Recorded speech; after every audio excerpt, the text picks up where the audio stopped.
ఓం సాయిరామ్. శ్రీ సచ్చిదానంద సమర్థ సద్గురు సాయినాథ్ మహారాజ్కి జై. మన సాయి కుటుంబ సభ్యులందరికీ నమస్కారం అండి. ఎలా ఉన్నారు, ఏం చేస్తున్నారు? మీరందరూ కూడా సంతోషంగా, క్షేమంగా, ఆరోగ్యంగా ఉండాలని, సాయినాథుని యొక్క ఆశీస్సులతో మీరందరూ కూడా సుఖశాంతులతో ఉండాలని ఈరోజైతే మరొక చక్కని బాబాగారి సందేశంతో మీ ముందుకు వచ్చాను. బాబాగారి సందేశం ఏమిటి అంటే, గురువారం నీ కోసం ఇదిగో ఈ వస్తువు నీ వద్దకు రాబోతుంది, ఆ వస్తువు ఏమిటో తప్పకుండా తీసుకుంటావు కదూ అని అంటున్నారు. మరి బాబాగారు ఈ సందేశాన్ని మనకు ఏం తెలియపరచడానికి ఈ విధమైనటువంటి సందేశాన్ని మనకు వినిపించబోతున్నారో తప్పకుండా తెలుసుకుందామండి. మరి మొట్టమొదటిసారి మన ద్వారకామాయి సాయి ఛానల్ని ఎవరైతే ఇప్పుడే చూస్తున్నారో ఛానల్ను సబ్స్క్రైబ్ చేసుకొని వీడియోకు లైక్ చేసి మరికొంతమంది సాయి భక్తులకు ఈ యొక్క వీడియోను షేర్ చేయండి. ఇక బాబాగారి సందేశం గురించి తెలుసుకుందాం. బిడ్డ, రేపు గురువారం రోజున నీ దగ్గరకు ఒక వస్తువు వస్తుంది. మరి జాగ్రత్తగా ఆ వస్తువును తీసుకుంటావు కదమ్మా. మరి బాబా ఏమిటా వస్తువు అని ఆలోచిస్తూ ఉన్నావు కదూ పిచ్చి తల్లి. నీకున్నటువంటి బిజీ పనుల్లో, నీకున్నటువంటి అంటే ఎక్కువైనటువంటి పనుల్లో, నీ కుటుంబంలో ఉన్నటువంటి ప్రతి ఒక్కరి యొక్క అంటే బాగోగులు చూసుకోవాలి, అలాగే వారికి అవసరాలన్నీ తీర్చాలి. మరలా తిరిగి నీ బిజీ లైఫ్లో నువ్వు గడుపుతూ ఉండడం వలన ఎప్పటి నుండో నువ్వు షిరిడీకి రావాలి అని అనుకుంటూ ఉన్నావు, కానీ షిరిడీకి మాత్రం రాలేకపోతున్నాను బాబా. ఎలాగైనా కానీ నన్ను షిరిడీకి వచ్చే విధంగా చెయ్యి తండ్రి అంటూ ఉన్నావు కదా.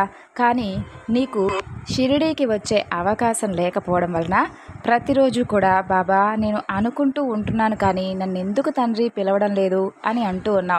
చూడు, నేనే నిన్ను పిలవాలా? నీ మనసు నిండా కూడా సాయి అంటే ఓయి అంటూ నీ హక్కుకు రాను.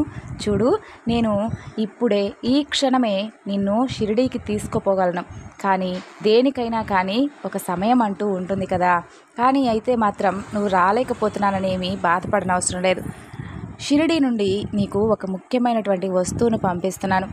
అది కూడా నీవు నన్ను ఎన్నో రోజులుగా అడుగుతూ ఉన్నటువంటి వస్తువు కాబట్టి ఆ వస్తువును నీవు తప్పకుండా రేపు గురువారం రోజున అందుకోబోతున్నావు. కాబట్టి జాగ్రత్తగా ఆ వస్తువును నీ చేతికి అందిన తర్వాత ఈ బాబాను ఒక్కసారి తలుచుకొని, బాబా నిజంగా నేను ఇలా అడిగానో లేదో ఆ వస్తువును నా చేతిలో ఉంచావు కదా బాబా అని రేపటి రోజున నీ మనసులో నువ్వు అనుకోకపోతే అప్పుడు అడుగు చూద్దాం. అలాగే నీ మనస్ఫూర్తిగా నీవు చేస్తున్నటువంటి పనులన్నీ కూడా చక్కగా అందరికీ ఉపయోగపడే విధంగా చేస్తున్నావు. మరి అలా బాధపడుతూ ఉంటావేమిటి? నీలో ఉన్నటువంటి ఆ యొక్క చెడు ఆలోచనలను బయటపెట్టు.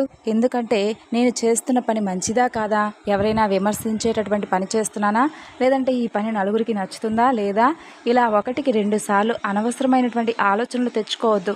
నీ మనసును అనవసరంగా అతి ఆలోచనలతో ఎప్పుడూ కూడా ప్రశాంతత లేకుండా చేసుకోవద్దు. నీ పని ఏమిటో నువ్వు చేస్తున్నావు, చాలా ప్రశాంతంగా ఉంటావు, పనులన్నీ కూడా చక్కగా చేస్తావు. అయినప్పటికీ ఆ నెగిటివ్ ఆలోచనలు ఎందుకు చెప్పు? ఎవరో నిన్ను గుర్తించాలని, లేదంటే ఎవరి ద్వారానో నువ్వు ప్రశంసలు పొందాలని అనుకోవడం లేదు కదా. మరి అలాంటప్పుడు నీ పని పట్ల నువ్వు ఎంత నిజాయితీగా చేస్తున్నావు అనేది నీకు మాత్రమే తెలుసు. మరి ఆ పని నీకు నచ్చితే చాలు కదా. నా చుట్టూ ఉన్నవారికి కూడా నచ్చాలని ఎందుకు అనుకుంటున్నావు? వారి పని వాళ్ళది, నీ పని నీది. మానసిక గాయాన్ని అస్సలు పెట్టుకోవద్దు. అలాంటి పరిస్థితులు నీకు వచ్చినప్పుడు నీ పని ఏంటనేది నీకు బాగా తెలుసు, అది ఎంతవరకు నిజాయితీ అయినది అనేది కూడా తెలుసు. ఇక నీలో ఉన్నటువంటి ఒక చెడు విషయం నాకు అస్సలు నచ్చదు. అనవసరంగా కోపం తెచ్చుకుంటూ ఉంటావు. నీ చుట్టూ ఉన్నటువంటి వారితో అనవసరంగా వాగ్వాదానికి దిగుతావు.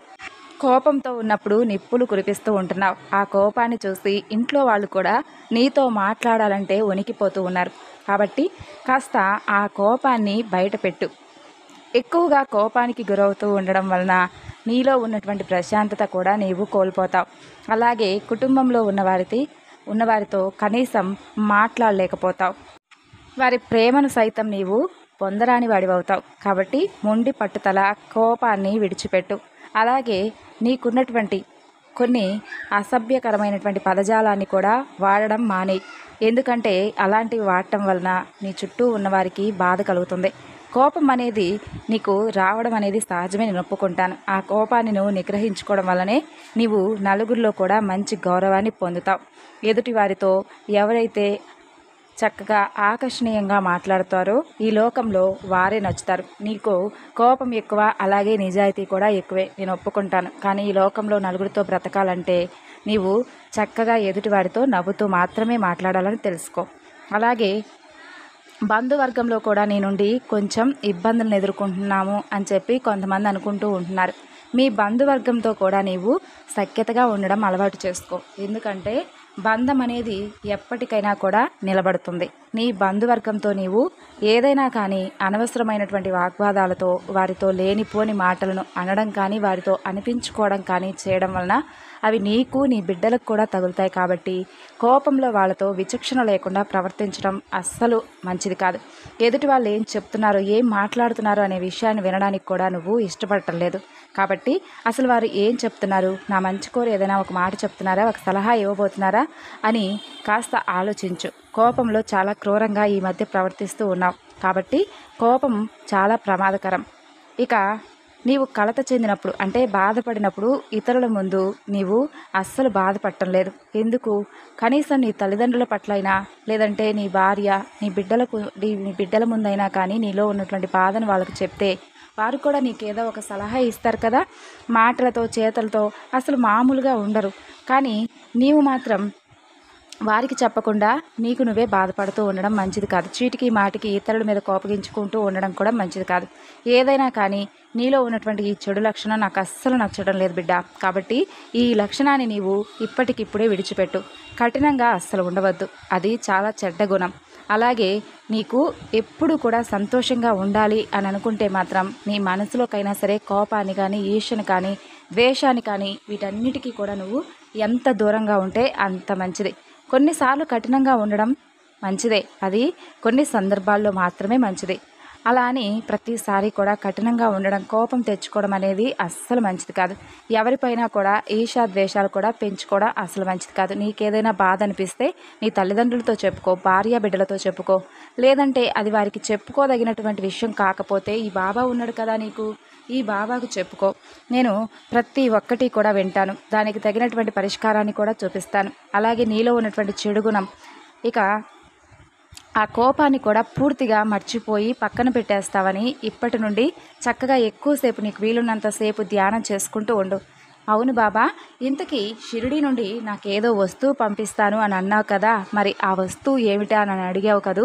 చూడు, రేపు గురువారం రోజున నీ కోసం ఒక వస్తువు రాబోతుంది. ఆ వస్తువు ఏమిటి అంటే, నువ్వు షిరిడి రాలేకపోతున్నానని బాధపడుతున్నావు కదా. ప్రస్తుతం నీకున్నటువంటి, అంటే నీకు అవసరం ఉన్నా లేకపోయినా కానీ రాలేనని ఇలా బాధలు పడుతూ ఉన్నావు. కాబట్టి నీవు రాలేకపోయినా ఏమీ బాధలేదు. అక్కడి నుండి నా ప్రసాదం నీకు రేపు గురువారం నీకు, నీ చుట్టూ ఉన్నవారు కావచ్చు, బంధువర్గాలు కావచ్చు, స్నేహితులు కావచ్చు, సన్నిహితులు కావచ్చు, నీ ఇరుగు పొరుగు వారు కావచ్చు, ఎవరైనా కానీ షిరిడీ నుండి నీకు ప్రసాదం తీసుకొచ్చి ఇస్తున్నారు. మరి ఆ ప్రసాదాన్ని నువ్వు తప్పకుండా పుచ్చుకోవాలి. మరి ఆ తర్వాత బాబా నిజంగా నీవు ఎంత లీలను చూపావు అని చెప్పి రేపు తప్పకుండా అంటావు. చూడు, ఆ ప్రసాదం నీకు చేరిన వెంటనే నీ మనసంతా కూడా ప్రశాంతంగా ఉంటుంది. విన్నారు కదండి బాబాగారి సందేశం. ఈ సందేశం మీ అందరికీ నచ్చింది అనుకుంటున్నాను. నచ్చితే తప్పకుండా మరికొంతమందికి షేర్ చేయండి. ఓం సాయిరామ్. సర్వేజన సుఖినో భవంతు.